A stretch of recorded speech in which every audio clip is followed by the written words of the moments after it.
their own lives without interference of government. In fact, it says the government's job is to protect those liberties so that they can pursue their own lives. Without that guarantee, there can be no society. Chaos and tyranny would replace order and prosperity.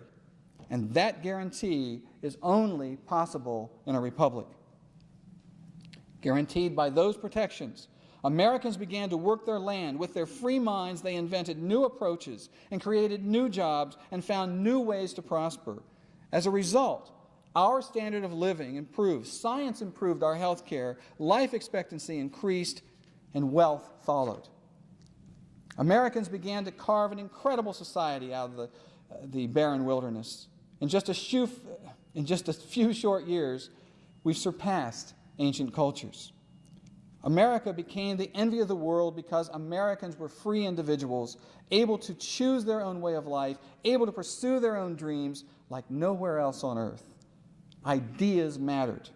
Difference of opinion and the right to express it was an important part of our freedom. All possible because of the right to own and protect private property. Such visions of freedom have become our legacy. Today, as we are attacked by running dog terrorists, the nation rallies around the mantra of freedom. Flags fly from our homes and our car antennas, bumper stickers declare, "God bless America," banners shout, "Let freedom ring." But in fact, under the banner of diversity, community, and earth, our American liberty is being replaced with rights granted by a gang of anti-American hooligans hiding out in the United Nations and buried in government bureaucracies and non-governmental private organizations.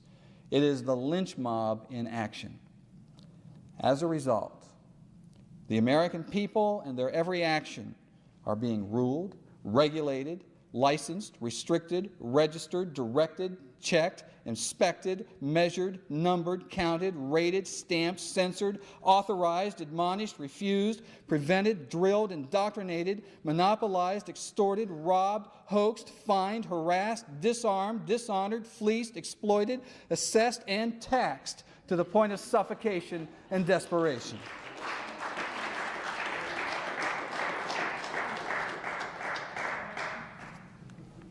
James Madison said, "Private property ownership, quote, embraces everything to which man may attach value and have a right.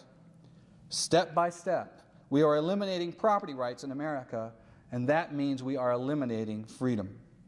John Adams said, quote, "The moment the idea is admitted into society that property is not as sacred as the laws of God, and there is not a force of law and public justice to protect it, anarchy and tyranny commence."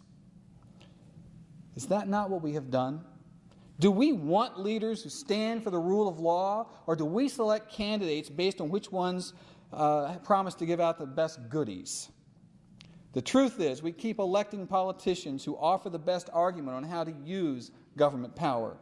We select our leaders today based on which ones have the best plan for collecting taxes, the best plan for restricting land use, the best plan for providing government-restricted medical care and drug prescriptions, and soon, if some get their way, the best plan to control what we eat. You know, obesity, you see, it's a new sustainable mantra. In every case, by electing people like this, we are licensing the government to infringe on someone else's property rights. As a result, Americans are now beginning to wake up to find the real 800-pound gorilla, sustainable development, living on their property. So, how do we describe sustainable development? We've heard a lot of discussion about it today, but try this one. Imagine an America in which a specific ruling principle is created to decide proper societal conduct for every citizen. Let me say that again. Imagine an America in which a specific ruling principle is created to decide proper societal conduct for every citizen.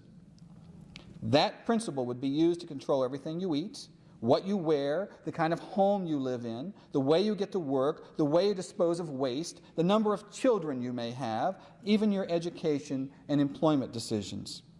Sustainable development is that ruling principle for the implementation of what former Vice President Al Gore said we must all suffer through in order to purify our nation from the horrors of the 20th century's Industrial Revolution. In his book, Earth in the Balance, Gore called it a wrenching transformation of society. Consequently, sustainable development calls for changing the very infrastructure of the nation away from private ownership and control of property to nothing short of a national zoning system.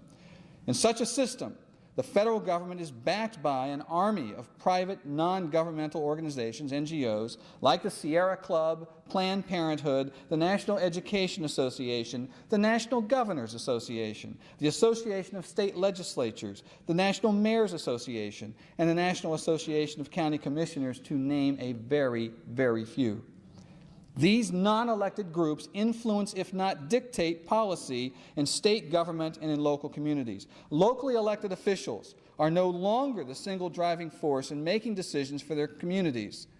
Most is done behind the scenes in non-elected sustainability councils armed with truckloads of federal regulations and guidelines and grant money.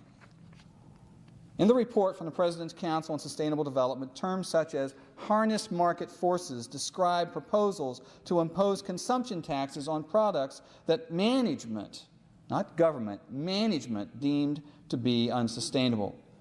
So you've heard of proposals for fat taxes on sodas and McDonald's. According to sustainable development principles, air conditioning, convenience foods, single-family housing, and cars are all among the products that have already been determined to be unsustainable.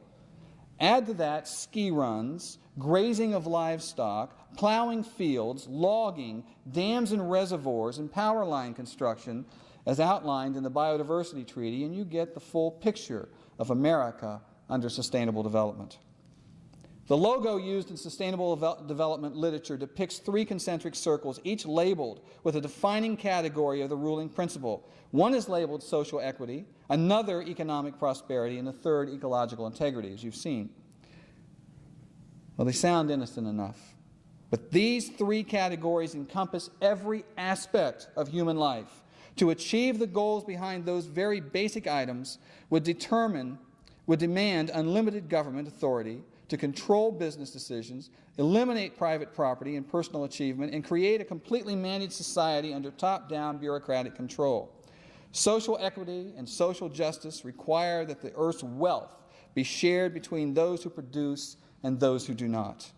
It's every welfare program and wealth redistribution scheme ever proposed. This is not free choice by individuals.